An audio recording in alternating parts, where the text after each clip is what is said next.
What is up, guys? Justin Buzzi, founder and CEO of Up And Go Kayaking, here for another episode of the Building a Buzz podcast.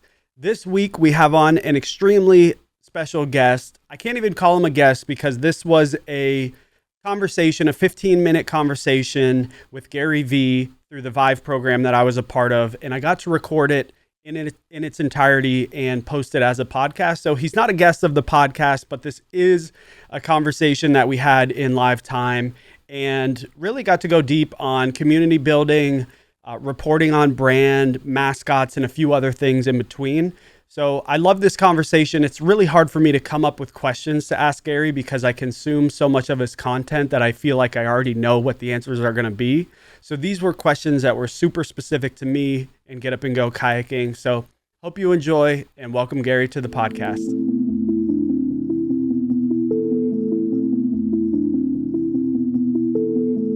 Yo. Gary, what's up, man? How are you? Good. How you doing?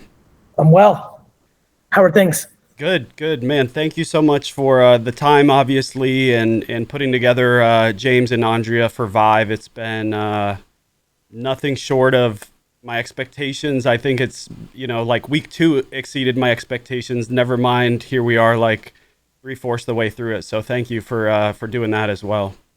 That makes me so happy. We really have a lot of confidence in it, and it's not the easiest thing to deliver on, given, there's a real fee behind it, but man, we knew it, Yeah. So thank you for that. It's been awesome. Good. But anyways, just quick context to catch you back up to speed. Franchisor of Up And Go Kayaking. We have 32 locations now, 4 different states. Most of them are in Florida, but Texas, Tennessee, and North Carolina are the others. But one of the big questions I had is about turning a commodity like kayak tours into more of a community. Like, how do I turn my customers into superfans? What are things that you would do to make that happen? I think extending the story, meaning, creating a digital infrastructure, whether it's on text, whether it's on a closed Facebook group, a Discord. Where can you put everyone digitally that they can interact with you and them is like a really big deal. Yeah, we do the closed Facebook and the text group, and those have been great. I love just popping on the text group and talk to me a little bit more about that. So if you've done that, what's going on with that, and what hasn't allowed that to feel like a community to you?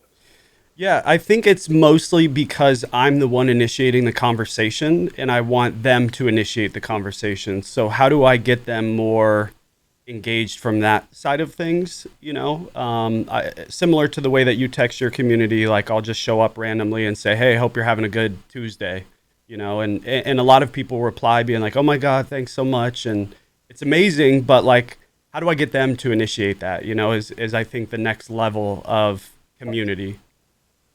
Yeah, I mean, I think you, and do you have a Discord or no? No Discord, no, just the Facebook group and the texting group. And what's happening with the Facebook group? Facebook group, we typically repurpose some of our content so that it's more Facebook-ish friendly, not as, we'll repurpose a lot of our blog content in shorter form just to deliver, hey, here's 5 restaurants we recommend in this area, or here's some other things you can do while you're visiting this area. And it's just been a lot of us kind of giving tips and little local knowledge things in there. But again, it's a lot of us being the ones that are initiating the conversation. Yeah, I mean, I think doing Q&A sessions, doing this, like Google Meet out, get them more physical. Go to that text group and Facebook group and put out a Google URL hangout and be like, I'm here next Wednesday, the 14th from 7 to 10 answering questions. I think that will take you to the next level. Cool. Yeah. It will work. Yeah. And you just build off of it, and then you record it, and then you take a snippet from it, and then you post it on social, and you tell people how to sign up for the text to get into this. You know what I mean? Yeah. Cool. Thanks. So I've heard you say a few times, like reporting on brand is kind of like Santa Claus, right? Like it's this thing that it's hard to put I actually think it's more like love and God. I think it's like real, okay, but impossible to measure. Yeah. Yeah. Santa Claus is fake, obviously. Love is probably the one I probably want to, like love. I think you and I would sit here and say, because even with God, you can get a little fluffy, but I think love. Yep. If you and I said, is that a good thing? Is it powerful? Does it matter? I mean, the shit that people do for love is everything, right? Mm-hmm. That's how I feel about brand. It's everything. Yeah. But how to measure that? Justin, who do you love? My wife, my mom. Let's start with that. Your wife. What math are you? Like, it's what? Yeah. That's brand, brother. Yeah.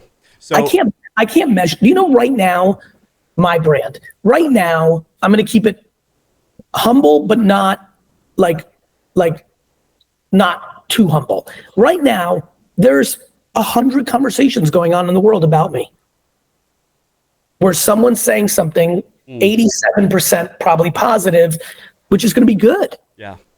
Like, fuck, man, how do I measure that somebody let's talk about this. You bought Vyve. Vyve was expensive. Yeah. What was the first thing that made you aware of me? Do you even know? No, it must have been like a clip or something probably 7-8 years ago now.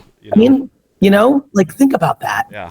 Yeah. How do you measure that? Yeah. Do you think that let's say it's a clip? How the fuck do I measure that clip? There was nothing in the math that was going to say to me this clip is going to lead to a $50,000 transaction for a B2B. Like you can't do that.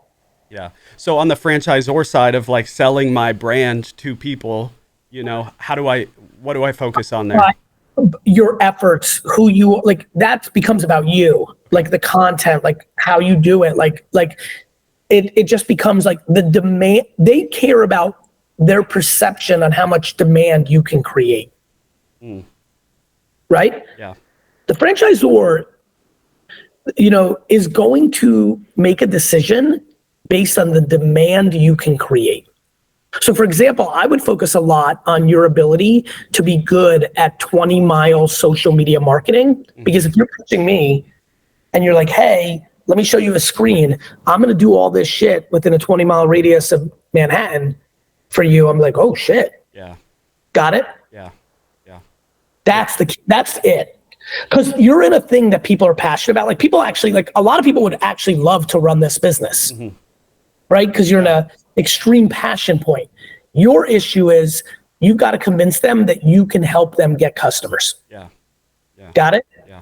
That's your biz. Yeah, and I guess I can just use the history of the business and the history of the other franchisees as that leverage, right? Yeah. And I would always pitch them modern examples. Okay. Like if you spent an extra 30 minutes of like doing some screenshots of back-end Facebook ads, like where do you sit on that skill set? Yeah, I feel like I'm above average with everything ad related. Yeah. So I would make an above average 2-minute video or 10-page deck per franchisor, or like groups of franchisors. Like if you did an event just in Colorado and there's 21 perspectives there on Zoom or in a room, in that video or deck, you're showing 7 miles from Boulder, this piece of content, why are all the day trading attention shit, like prove to them you're a marketer.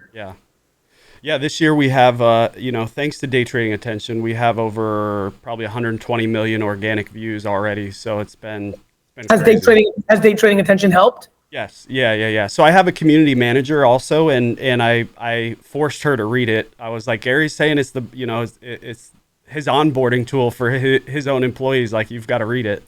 And so she's read it, and she does a lot of our socials, and we've just been crushing it. Say that like it really helped her? Yeah. It's awesome. Yeah, it's great. I enjoyed it too. I'm not much of a reader, so I listen to the audio version. I love all the little tangents you take on there too, which is fun. Yeah, that's awesome. Yeah. That's awesome. So Manny is actually helping us do a mascot.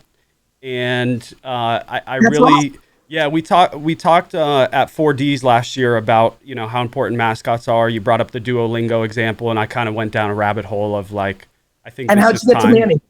Andrea and James hooked me up with Manny. So yeah, it was perfect. But next step is like, okay, we've got the mascot. Like, how do we introduce this to our community? What are the ways that we actually leverage this mascot in a way that, like, I feel like we fall on more of the high-end luxury side of kayak tours. We do, clear kayaking, and the price point is higher than most kayak tours, if not all kayak tours in our area. Like, how do I introduce it in a way that's not like too childish and feels, but still makes sense as a mascot?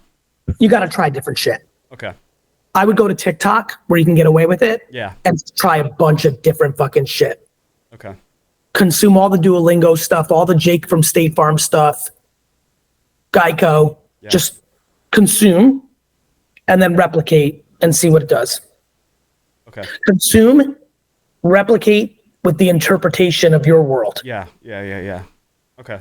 And do you think that's in the form of like actually building like a physical mascot like Duolingo has, or do you think you keep it digital?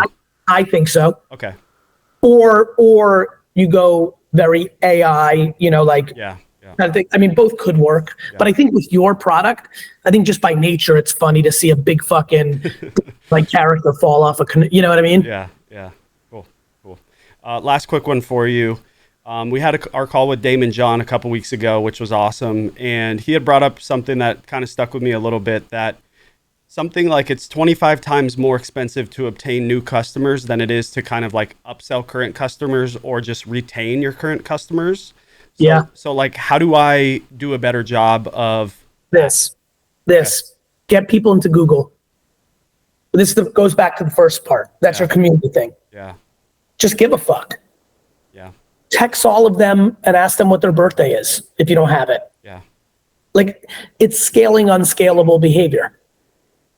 Yeah. Cool. It's this.